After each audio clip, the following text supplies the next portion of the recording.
anian na sa inyong atubangan aron sa pagpangayo kaninyo ug katahuran. Maayong hapon kaninyong tanan. Ngayong hapon. Ang panahon di ra jud nato mahibaw-an. Gahapon kamo pa pero karon iya nakang gibiyaan.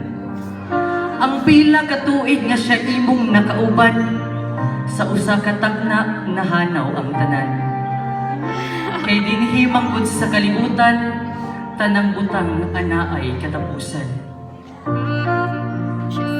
Ug karon ako unta inyong paminawon, kay karon akong pagabalakon ang balak nga naguluhan.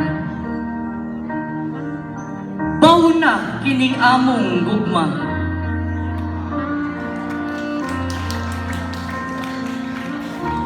Karong tagnaan nagsaulog kita sa katapusang higayon nga naa pa sila dinhing dapita.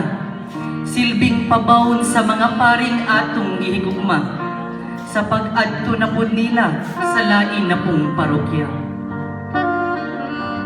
Ako man nasakitan kay ako gibiyaan sa babae nga akong giangayan. Pero masakit pa jud pamation nga biyaan ako karon sa usa sa mga taong nakapautro sa akong kaugalingon. Gugma sa kaparian way kinutuban, mutudlo sa katawhan hangtod sa katapusan. Bisan ug magkamalisod man buhaton gihapon ang tanan, makat-on lang ang mga katawhan kung unsay tinuod nga kahulugan sa mga butang nga anaa sa balaang kasulatan. Ang ilang pamilya ilang gipangbiyaan, ug ang mga babae ilang gipanglikayan. Aron lang jud sa pagtuman sa ilang katungdanan, sa pag-alagad sa katawhan hangtod sa katapusan.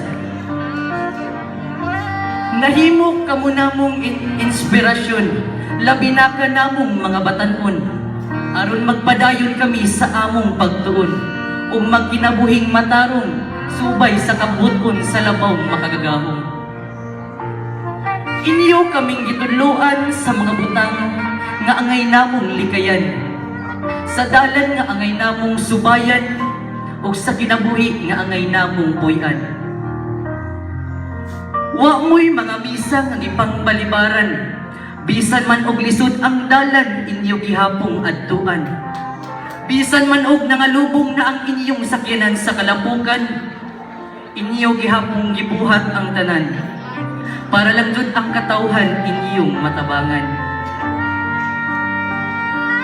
Kining mga butang nga inyong gihimo, bisan man og nagkamalisod na mo, anon lang jud inyong maadto ang mga lugar ug mga tawo nga naliyo na sa Ginoo.